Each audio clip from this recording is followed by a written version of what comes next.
Friends, నేటి మాట లోపల అమ్మ గురించి ఏంటంటే, అమ్మ అందరూ అంటారు అమ్మకేమి తెలుసు అని.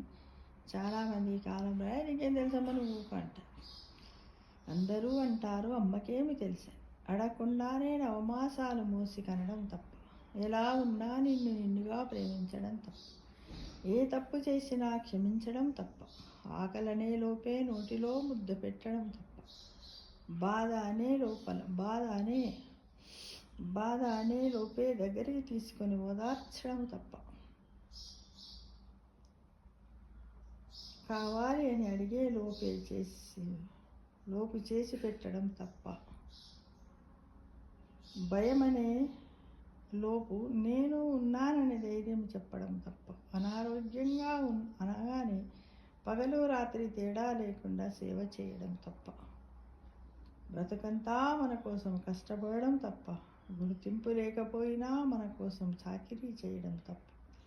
చివరికి కలలు కూడా మన కోసం కనడమే తప్ప. అమ్మకి ఇంకేమీ తెలియదు అని అనుకుంటాం అందరం. కానీ కన్న తల్లి ఎలా అంటే, బాధపడుతున్న వెంటనే నేనున్నాను బిడ్డ, ఎందుకు బిడ్డ ధైర్యపడకు, అది ధైర్యం చెప్పేవాళ్ళంటే బాధలో ఉన్నప్పుడు ధైర్యం చెప్పడమే గొప్ప. మనం అంటాం కదా, బాధలో ఉన్నప్పుడు ధైర్యాన్ని చెప్పే ఒక స్నేహితుడే గొప్ప ఆస్తి అని. మరి ఈ తల్లిని ఎందుకు అలా అనుకోరు మిత్రమా? అనుకోవాలి కదా. ఏదైనా మనల్ని అడగకుండానే అన్నీ చేసి పెడుతుంది కాబట్టి ఆ తల్లిని అంత చులకనగా చూడడం అవసరమా? వృద్ధాప్యం అన్న వెంటనే తల్లినే ముఖమ్మనికి చదగా తినమూలో కూర్చుంటాడు. ఎంత దారుణమైన మాటలు! ఒక్కొక్క మాటలు మనిషికి బాణంలోని ఇనుప చూలాల హృదయాన్ని గుచ్చుకుంటాయి మిత్రమా. ఎవ్వరు కూడా తల్లిని కించపరచకండి. తల్లి అంటే గొప్పది. 9 మాసాలు పోసి తన ప్రాణాన్ని కూడా త్యాగం చేసి తను మళ్ళీ పునర్జన్మెత్తి నీకు జన్మనిస్తుంది. ఏమి చేయకపోయినా తల్లి మీకు ఒకటే ఏంటంటే, డబ్బు అనే దృష్టితో తల్లిని చూస్తున్నారు. తల్లి ప్రేమ ఆప్యాయతలు ఏవి కూడా మీకు తెలియడం లేదు మిత్రమా. వాటిని తెలుసుకోవడానికి ప్రయత్నించండి. తల్లి కోసం మాట్లాడాలంటే ఎన్ని గంటలన్నా మాట్లాడవచ్చు, ఎన్ని భాషల్లోనైనా మాట్లాడవచ్చు. తనివి తీరంది తల్లి కోసం.